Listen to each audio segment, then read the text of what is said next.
Welcome viewers to this series of lectures on ancient India, and this time around we are going to talk about the post Mauryan period, and the specific theme that we would be talking about will be economy.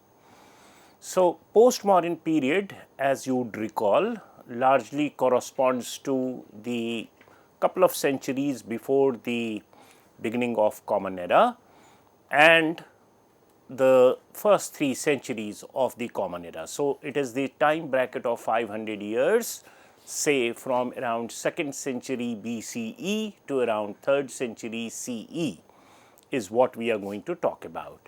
And we are going to see what was the state of economy, what was the level of control exercised by the state of agriculture, the craft activities, trade, commerce, etc. So, these are the different segments that constitute economy of a period, and this appellation post Mauryan of course is a political appellation and certainly not appropriate for economic transformations. Nevertheless, this has been the convention in Indian history writing. So, we tend to identify this these 500 years time bracket in terms of post Mauryan appellation. So, now we have earlier spoken about the Mauryan economy, and we all know that largely barring a few claims made in the last 40 years or so, where the element of decentralization of the Mauryan economy is also spoken of, but conventionally in the mainstream early Indian history writing, we tend to regard the Mauryan economy as somewhat centralized, and this we have spoken about earlier.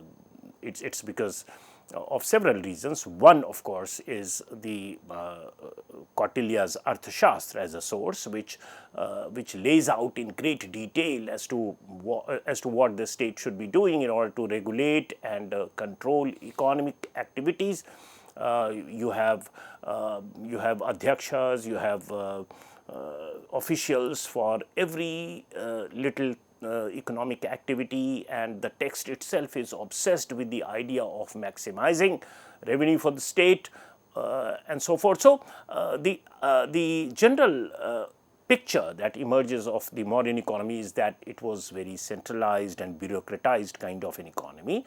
But unlike Mauryan economy, in the post Mauryan period, with the coming of the Shungas, Kanvas in the Gangetic plain and several other dynasties and monarchies elsewhere in the Indian subcontinent, in the northwest, you have Kushan, Pahalwas, you have western India, Shaka, Satavahan, and down south the Sangam polity, Chol, Chera, Pandya, then Mahameghavarmans are there in Odisha. So, the post Mauryan scenario in terms of economy is quite unlike the Mauryan period, and we see little attempt by the states to control and supervise trade. Of course, this is with reference to a very starkly different kind of picture that we get in the Mauryan times. So, that is one. Second, there is nothing like one pan-Indian empire in the post-Mauryan period. With the disintegration of the Mauryan empire, there are smaller polities that have emerged. If you look at the post-Mauryan map of India, you will find several polities represented on the map, quite unlike the pan-Indian presence of the Mauryans. So, that is yet another thing that we need to keep in mind. The point that I am trying to make here is that given these two facts, that there is no pan-Indian empire and there is little attempt by the states to control and supervise trade, the fact of the matter is that despite this, the state of trade, commerce and economic activity in the post-Mauryan period reaches almost its apex. So, economy wise, post-Mauryan period is doing very well, right. And so, the commonsensical correlation that we casually tend to make, that if there is a big huge centralized empire, then it must be controlling the economy better, it must be regulating the economy better, and therefore, economic state of affairs should have been good. That is not true. We have a very good historical example from Indian history itself in the post Mauryan period, where the correlation between the fall of political empires and economic and political catastrophe needs to be broken. This imagery that big empires is equal to good economy or thriving economy is something which is not borne out by this example of economic efflorescence in the post Mauryan period, despite the existence of smaller states. Now, so overall, in terms of economy, what does this period 200 BCE to around 300 CE, that is 500 years time bracket, what does it represent? It represents development of sedentary agrarian settlements, not only in the Gangetic plains, where it had already taken deeper roots ever since the Vedic period, or later Vedic period to be more precise, because sedentary agrarian activity or sedentary agrarian settlement is what is the mainstay of Indian economy in this period, ever since the later Vedic period. But outside the Gangetic plain, say in the Deccan, say in western India, say down south in peninsular India, or the eastern littoral or the northwest. So, all these areas that constitutes Indian subcontinent, this entire landscape now is getting to see in the post Mauryan period largely sedentary agrarian settlements. So, agriculture has taken roots, and these areas where we did not have much of evidence of continued intensive agriculture happening, those are the areas where now in the post Mauryan period we have the evidence of sedentary agrarian settlement. So, the agrarian frontiers, so to say, is now increasing to encompass almost the entire Indian subcontinent. So, that is one. Second, this period, these 500 years that constitutes post Mauryan economy, also represents the peak of the second urbanization. You all know what is first urbanization in Indian history. Of course, the first urbanization refers to the urbanization that we get to see in the Harappan Bronze Age civilizational period, and the second urbanization, spurt in urbanization in Indian history, is registered around 6th century BCE in North India along the Gangetic plains. Iron is said to have performed a revolutionary role in this transformation, and the urbanization that had set in from around 6th century BCE in North India now reaches its peak in the post Mauryan period. So, there is no break. So, disintegration of a political empire in the form of the Mauryas did not mean that the tangent of urbanization, that the trajectory of urbanization that had been there ever since 6th century BCE got broken. No. So, it continues. So, this period, post Mauryan period, also represents the peak of second urbanization in terms of not only the number of new urban centers, but also the economic activities usually associated with urban centers. So, there is expansion of crafts, there is expansion of manufacturing and trade guilds, that is Shrenis. The trade which was happening ever since 6th century BCE, ever since the beginning of the second urbanization, now acquires more intensity, more volume, and the trade is not only limited to inland trade, but also it becomes seaborne trade. Obviously, I am referring to the iconic Indo-Roman trade that we hear of in the post-Mauryan period.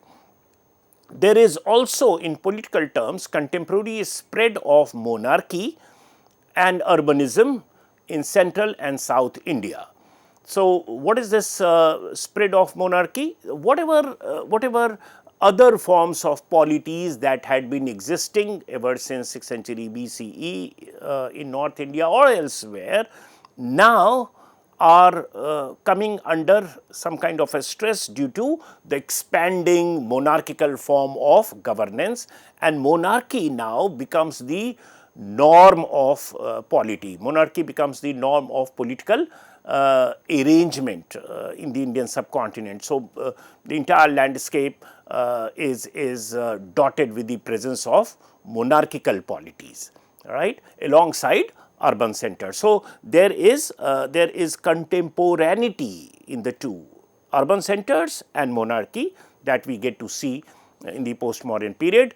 And this is what is captured through the term which several historians do not quite like to use, and that is secondary state formation and urban centers. So, generally it is believed that the primary state is formed in the form of the Mahajanapadas in 6th century BCE North India, and subsequently the states that we get to see in Indian subcontinent, say Satavahans or Vakataks or other polities, they are part of the secondary state, because as if the primary impulse is coming from the Mahajanapada based polities in North India. So, several historians do not quite like using this term, but this is the connotation of the term secondary state.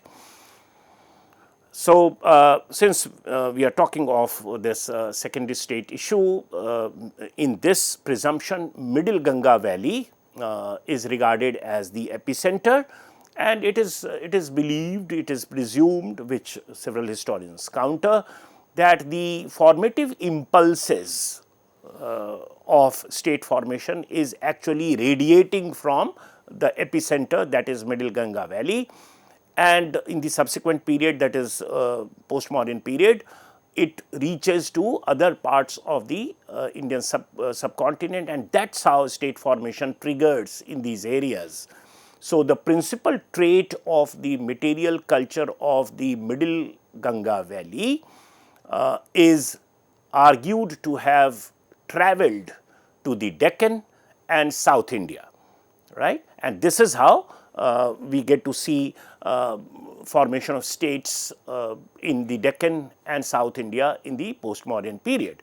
Obviously, as I mentioned, that there are disagreements to this proposition by various historians who argue that more than the impulses travelling from one epicenter, one should rather focus on the internal stratification that is happening in these areas in Deccan and in southern part of India, and how the process of economic and social stratification is leading to the formation of elite groups in these areas, and how over a period of time these elite groups come to command a state of their own, and so more than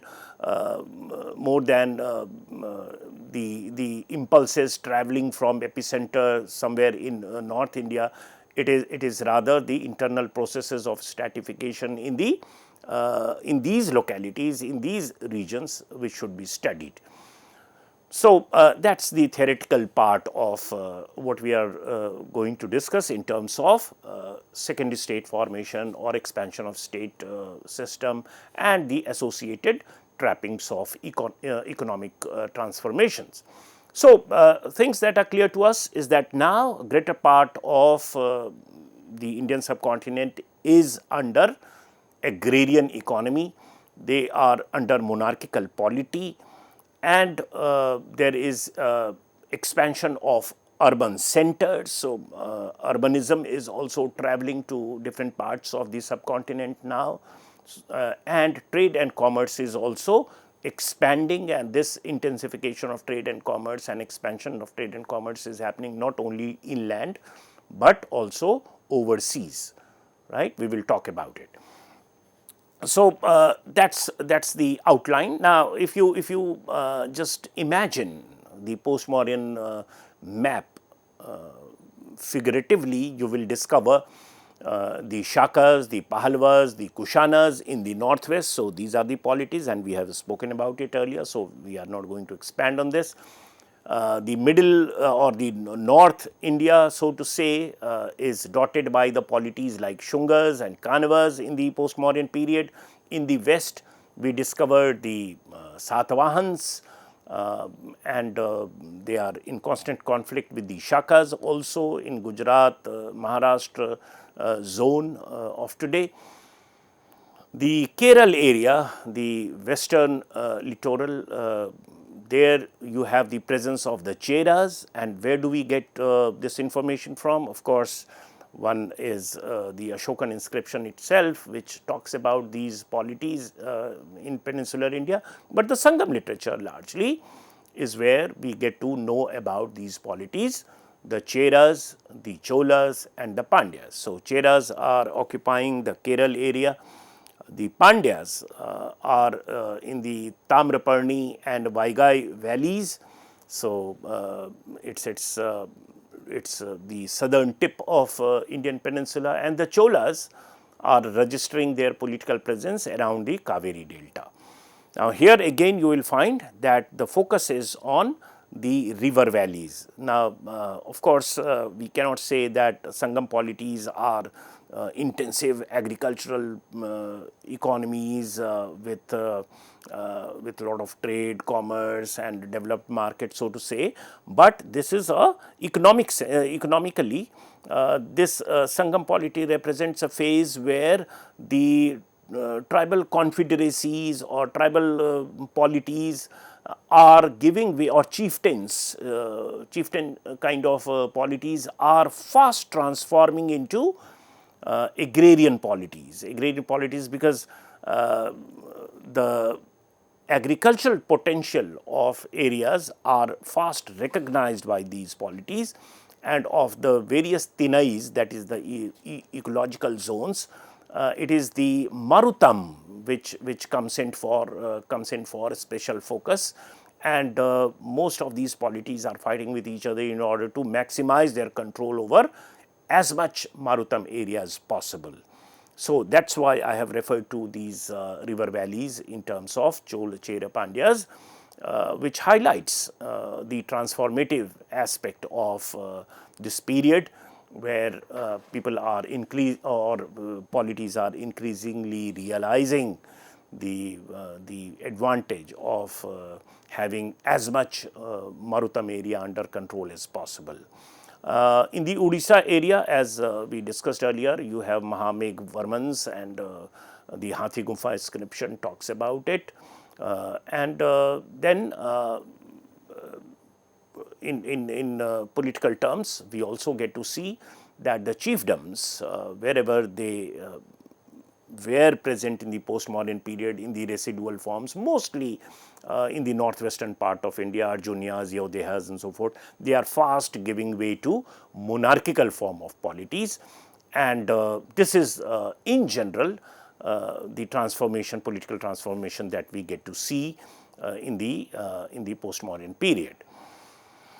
Now, the north, if you zoom to the northwestern part of the Indian subcontinent, what we get to see is that the foreign ruling houses here are very much present, and obviously I am referring to the Kushanas, the Shakas, the Pahalwas and so forth, and the fact that they are